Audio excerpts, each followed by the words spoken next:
آزادی کا نظریہ، پاکستان میں تبدیلی کا نظریہ، اور وہ 9 فٹ کے سیل میں بند ہے اڈیالہ میں.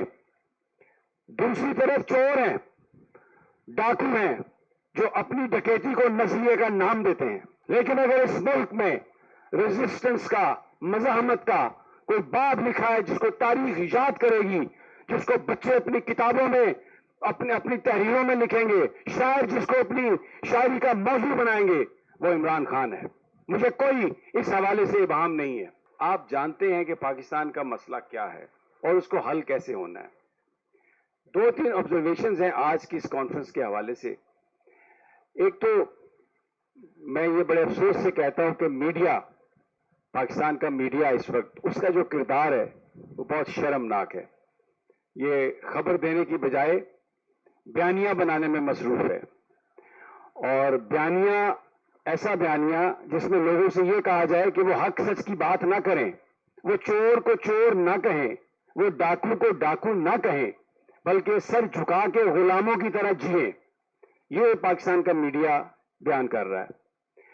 اور اس میں یہ کہا جا رہا ہے کہ اگلے 2-3 مہینے میں 2 نظریوں کی جنگ ہے. نظریہ صرف ایک ہی ہے، آزادی کا نظریہ، پاکستان میں تبدیلی کا نظریہ، اور وہ 9 فٹ کے سیل میں بند ہے اڈیالہ میں. دوسری طرف چور ہیں، ڈاکو ہیں جو اپنی ڈکیتی کو نظریے کا نام دیتے ہیں. اب اچکزئی صاحب، آپ کے کندھوں پر بہت بڑی ذمہ داری ہے. اس شخص نے، ویسے تو سب لوگوں نے جو یہاں پر بیٹھے ہیں بہت قربانیاں دی اور ہم سب کو اکنالج کرتے ہیں، لیکن اگر اس ملک میں ریزسٹنس کا، مزاحمت کا کوئی باب لکھا ہے جس کو تاریخ یاد کرے گی، جس کو بچے اپنی کتابوں میں اپنی تحریروں میں لکھیں گے، شاعر جس کو اپنی شاعری کا موضوع بنائیں گے، وہ عمران خان ہے. مجھے کوئی اس حوالے سے ابہام نہیں ہے. اب آپ کے کندھوں پر بہت بڑی ذمہ داری اس لیے ہے، تحریک انصاف پچھلے 2-3 سال میں بہت کوشش کی، انہوں نے احتجاجی تحریکیں بھی چلائیں، لوگ بھی اکٹھے ہوئے، لوگوں پر ڈائریکٹ اسٹیٹ فائرنگ بھی ہوئی، لیکن وہ تحریکیں جو رزلٹ ان سے توقع کیا جا رہا تھا وہ نہیں ہوا.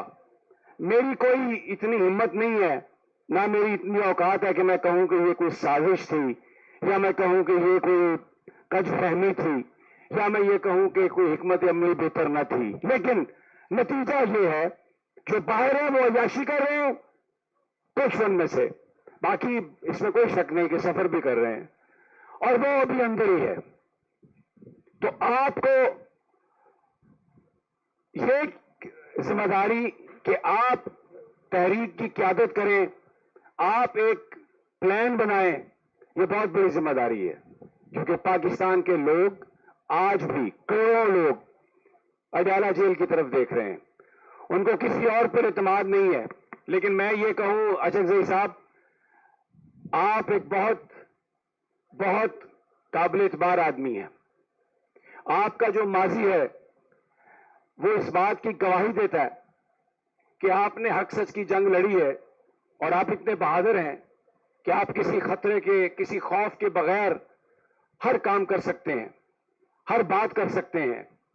اور جب یہ کہا جاتا ہے کہ آپ کے پاس مینڈیٹ ہے کہ آپ اس تحریک کو آگے لے کے چلیں، تو اس کا مطلب صرف یہ نہیں ہے کہ آپ نے کوئی احتجاج کو لیڈ کرنا ہے. عمران خان نے آپ پر جو اعتماد کیا ہے وہ آپ کی پولیٹیکل اکوائپمنٹ کی وجہ سے، آپ کی جو سیاست ہے اس کی وجہ سے، آپ جس طرح سے جہاں نرم ہونا ہوتا ہے نرم ہوتے ہیں، اور جہاں پہ آپ نے سخت ہونا ہے تو آپ ایک پتھر کی طرح ڈٹ جاتے ہیں. اس لیے آپ کو یہ ذمہ داری دی ہے. تو یہ جو آل پارٹیز کانفرنس ہے، اس میں بہت زبردست باتیں ہوئی ہیں. تمام جو لوگ ہیں وہ مبارکباد کے مستحق ہیں. اور پھر آخر میں شاہد خاقان عباسی صاحب بھی ایک بہت ہی زبردست آدمی ہیں. انہوں نے اس وقت اقتدار کو اور اسمبلی کی جو ممبرشپ تھی اس کو ٹھوکر ماری جس وقت وہ سب کچھ حاصل کر سکتے تھے.